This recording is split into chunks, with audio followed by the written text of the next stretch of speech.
Hello दोस्तों, हम फिर आ गए थे कहानी केयरिंग हस्बैंड, जिसको लिखा है श्रेया जी ने और उसका क्रेडिट भी इन्हीं को जाता है। सो दोस्तों, हमारी इस कहानी के पूरे एपिसोड नंबर आपके 87 हो चुके हैं। हम देखते हैं आने वाली कहानी में क्या होता है। शुरू करते हैं कहानी का एपिसोड नंबर 88 और देखते हैं कहानी में क्या होता है। वहीं अगले दिन जब श्रेया की नींद खुली तो उसने देखा कि कबीर उसके साइड में बैठ के लैपटॉप पे अपना कुछ काम कर रहा था। कबीर को वहाँ देख कर श्रेया इतनी खुश हो गई कि उसने कबीर को एक्सप्रेशन पर ज़्यादा ध्यान नहीं दिया और बिना कुछ सोचे समझे कबीर की गोद में चढ़ गई और बोली, अब्बी आप आज ऑफिस नहीं गए? श्रेया की आवाज़ ऐसे बहुत प्यारी थी, पर तुरंत सो के उठने की वजह से वो और प्यारी लग रही थी। लेकिन तभी श्रेया को कुछ अजीब लगा, क्योंकि उसने देखा कि कभी उसे नहीं बल्कि अभी भी लैपटॉप की तरफ देख रहा है। ये देखते श्रेया ने जल्दी से कबीर के लैपटॉप की तरफ देखा और वहाँ देखते ही श्रेया की आंखें बड़ी हो गईं, क्योंकि लैपटॉप की स्क्रीन पे 4 लोग थे और वो उसे ही अपने हैरान भरी नज़रों से देख रहे थे, क्योंकि वो लोग एक वीडियो कॉन्फ्रेंस में थे और इम्पोर्टेंट मैटर पर डिस्कस कर रहे थे। तभी उन्होंने देखा कि कहीं से एक लड़की आकर मिस्टर कबीर की गोद में बैठ गई और सबसे ज़्यादा वो लोग इस बात से हैरान थे कि वो लड़की मिस्टर कपूर को हब्बी कह के बुला रही थी। क्या क्या सबने ये नहीं कहा था कि मिस्टर कपूर को लड़कियों से नफ़रत है? अगर उन्हें लड़कियों से नफ़रत है तो ये लड़की कौन है जो उन्हें हब्बी बुला रही है? यही सब सोच के वो लोग हैरान थे। वहीं इतने सारे लोगों को देखकर श्रेया के लाल गाल शर्म से लाल हो गए, क्योंकि वो इतने सारे लोगों के सामने कबीर की गोद में आकर बैठ गई थी। उसे खुद की हालत पे अब रोना आ रहा था। वो खुद से बोली, श्रेया तू कितनी बुद्धू है। तू हब्बी को घर पर देखकर कितनी खुश हो गई कि तूने ध्यान ही नहीं दिया कि हब्बी मीटिंग में है। तू कैसे भूल सकती है कि हब्बी को काम करना कितना पसंद है। वो काम के बिना एक दिन भी नहीं रह सकते। तू ये बात कैसे भूल सकती है? हब्बी सच कहते हैं, तू सच में पागल है। बिना कुछ सोचे समझे कर देती है। उसे बहुत ज़्यादा एम्बेरस फील हो रहा था। उसने जल्दी से कबीर की गोद से उठने की कोशिश की, पर कबीर ने उसके कस के पकड़ रखा था, इसलिए वो हिल भी नहीं पा रही थी। ये देखकर उसे कबीर बहुत गुस्सा भी आ रहा था, पर वो अभी कबीर से कुछ नहीं बोल सकती थी। अभी उसे कैसे भी कह के उसकी नज़रों से जो बचना था। तो उसने जल्दी से अपना सिर कबीर की छाती में छुपा लिया, क्योंकि अभी इससे अच्छी जगह उसके बचने की कोई थी ही नहीं। वहीं कबीर भी अचानक श्रेया के इस तरह से उसकी गोद में आके बैठने से हैरान था, पर उसे ज़्यादा कोई फ़र्क नहीं पड़ा था। वो बस श्रेया की हरकतों को देख रहा था कि वो कैसे बिल्ली के बच्चे की तरह उससे चिपकी हुई है। उसे ये सब देख के बहुत हंसी आ रही थी, पर उसने अपने चेहरे पे कोई एक्सप्रेशन आने नहीं दिया था। उसका चेहरा अभी भी एक्सप्रेशनलेस था। फिर उसने जल्दी से अपने लैपटॉप बंद कर दिया, क्योंकि उसे पता था अगर उसने अब और श्रेया को परेशान किया तो वो उससे नाराज़ हो जाएगी। और कबीर को पता था कि एक बार जब श्रेया नाराज़ होती है तो उसे मनाना बहुत मुश्किल है। कबीर अपने फ़ॉरेन क्लाइंट के साथ में वीडियो मीटिंग कॉन्फ्रेंस में था। उसने नहीं सोचा था कि श्रेया इस तरह गोद में आ जाएगी। वहीं वो फ़ॉरेन क्लाइंट अभी भी हैरान थे कि वो कबीर के इस तरह अचानक से मीटिंग लीव करने से अपने होश में वापस आए।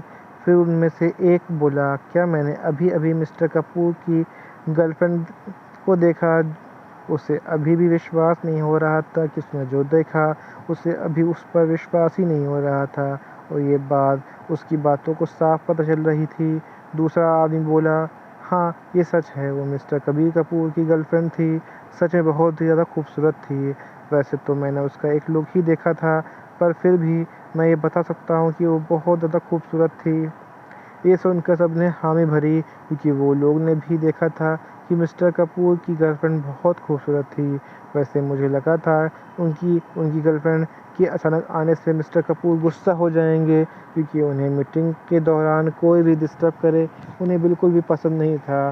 पर मैं ये देखकर हैरान हो गया कि मिस्टर कपूर बिल्कुल भी गुस्सा नहीं थे, बल्कि उन्होंने इतनी इम्पोर्टेंट मीटिंग को कैंसिल कर दी। तभी उनमें से एक बोला, तुम लोग भी कैसी-कैसी बातें कर रहे हो? भले ही वो मिस्टर कपूर हैं, पर हैं तो वो भी एक आदमी है ना। और आज तक किसी आदमी की अपनी बीवी या गर्लफ्रेंड के सामने चली है क्या, जो मिस्टर कपूर की चलेगी? ये सुनकर सब ज़ोर-ज़ोर से हँसने लगे। फिर लोग भी एक-एक करके वहाँ चले गए। वैसे भी उन लोगों का ऐसा रिएक्शन नॉर्मल था। किसी ने भी कबीर को किसी ने भी कबीर को किसी से अच्छे से बात करते हुए नहीं देखा था। यहाँ तक कि कबीर बोलता ही बहुत कम था, क्योंकि ज़्यादातर लोग की उसे देखते ही बोलती बंद हो जाती थी। इसलिए किसी को भी नहीं लगा था कि मिस्टर कबीर कपूर को की भी अपनी गर्लफ्रेंड के सामने नहीं चलती होगी और वो अपनी गर्लफ्रेंड के ये मीटिंग सस्पेंड कर सकते हैं, पोस्टपोन कर सकते हैं। वहीं दूसरी तरफ जब श्रेया ने देखा कि कबीर ने अपना लैपटॉप बंद कर दिया है, तो जल्दी से अपना छोटा सा सिर कबीर की छाती में से निकाला और अपने छोटे छोटे हाथों से मारते हुए बोली, आप कितने बुरे हो अभी, आप मुझे बता नहीं सकते थे कि आप मीटिंग में हैं। अब पता नहीं वो लोग मेरे बारे में क्या सोच रहे होंगे, ये सब आपकी वजह से हुआ है।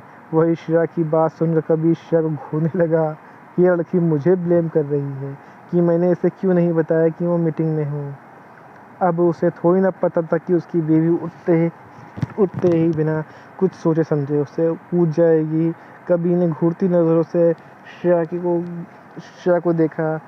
श्रेया घबरा गए और जल्दी से इधर-उधर देखने लगी, क्योंकि उसे पता था कि इसमें कबीर की कोई गलती नहीं थी, बल्कि वही थी जो बिना कुछ सोचे समझे कबीर की गोद में आकर बैठ गई थी। पर श्रेया को ये सोच कर ही बहुत बुरा लग रहा था कि पता नहीं वो लोग उसके बारे में क्या सोच रहे होंगे। ये सब सोच कर वो उदास हो गई। वहीं श्रेया को उदास या देख कर कबीर अपने चेहरे पर सख्त एक्सप्रेशन लाते हुए बोला, किसी की इतनी हिम्मत नहीं है कि वो कोई भी तुम्हारे बारे में कुछ गलत बोल सके। ये सुनकर श्रेया ने कबीर की तरफ देखा और बोली, क्या सच में हब्बी वो मेरे बारे में कुछ गलत नहीं सोचेंगे ना? ये सुनकर कबीर श्रेया के गाल खींचते हुए बोला, नहीं वाइफी, किसी की भी इतनी हिम्मत नहीं है कि वो कबीर कपूर की वाइफ के बारे में कुछ बुरा बोल सकें।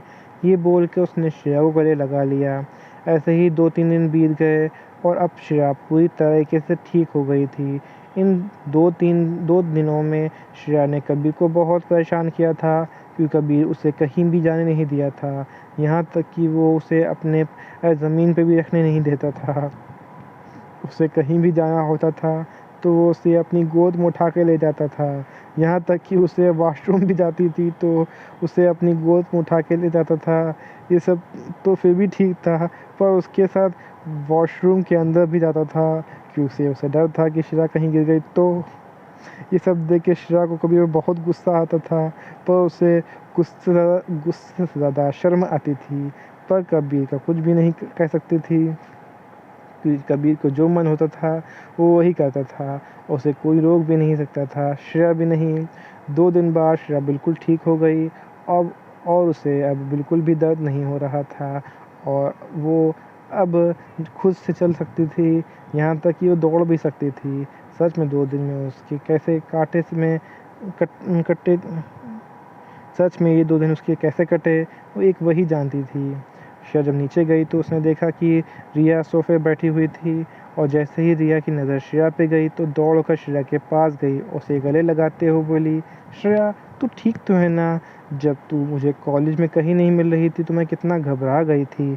भगवान का शुक्र है तू सही सलामत है, वरना तुझे कुछ भी हो जाता तो मैं तो अपने आप को कभी माफ़ नहीं कर पाती। ये सब मेरी वजह से हुआ था ना ही मैं जो तुझे अकेला छोड़ जाती और ना ही तेरे साथ ऐसा कुछ होता। ये सब बोल के रिया ज़ोर-ज़ोर से रोने लगी।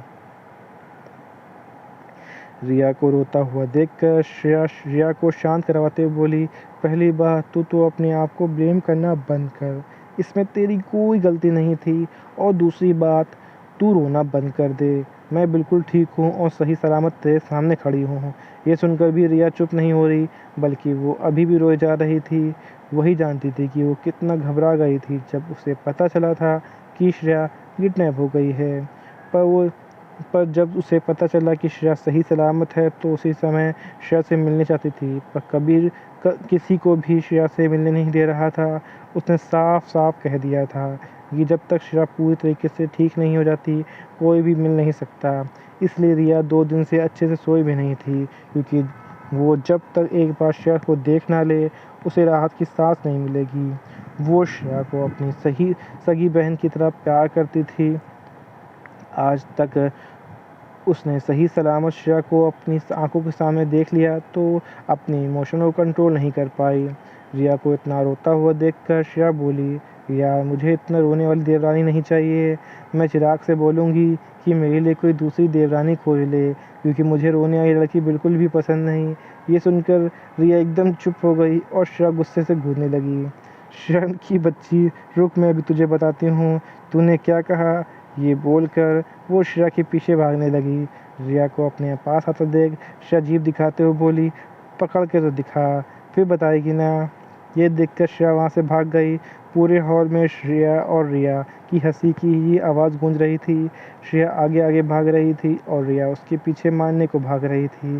श्रेया और रिया को इस तरह हंसते मुस्कुराते हुए मस्ती करते हुए देखकर सब नौकर बहुत अच्छा लग रहा था और सबके चेहरे पे एक स्माइल थी, क्योंकि 2 दिन से घर एकदम शांत था, उसमें कोई हलचल नहीं थी, क्योंकि श्रेया की तबीयत ठीक नहीं थी और अब पूरे घर में जैसे जान सी आ गई थी।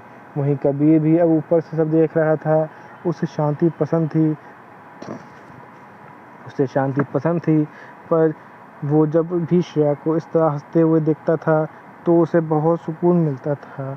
ऐसे ही जब दोनों भागते भागते थक गए तो दोनों सोफे जाकर बैठ गए और ज़ोर ज़ोर से सांसने लगे।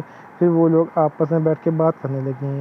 वो लोग बात ही कर रहे थे कि श्रेया ने देखा कि कबीर के मॉम डैड भी जल्दी से उनके पास आ गए। कबीर की मॉम जल्दी से श्रेया के गले लगते हुए बोली, मेरा बच्चा ठीक तो है ना, उसे कहीं चोट तो नहीं आई ना। ये बोलकर श्रेया को ऊपर से नीचे तक देखने लगी। श्रेया बोली, मॉम डैड, मैं बिल्कुल ठीक हूँ, आप लोगों को बिल्कुल भी चिंता करने की ज़रूरत नहीं है।